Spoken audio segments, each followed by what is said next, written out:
بيراميدز هو بطل الدوري الحقيقي. جملة بسمعها دايما وبضحك عليها حتى اللي بيقولها. ليه؟ باللوائح بالقوانين النادي الاهلي هو بطل موسم 24 25 الدوري 45. الجملة دي على بعضها بتزعل ناس كتير. ممكن تقول جهلاء حاقدين مش فاهمين، ممكن، ولكن الاهم مفيش جلسة للقضية اللي رفعها بيراميدز حتى 17 12. يعني حليني كل سنة وانتم طيبين.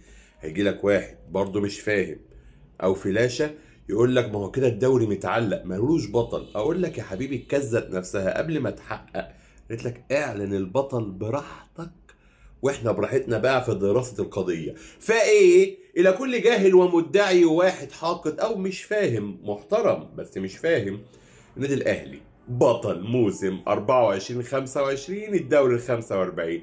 حتى اشعارا اخر انا البطل. خلص الكلام، سلام.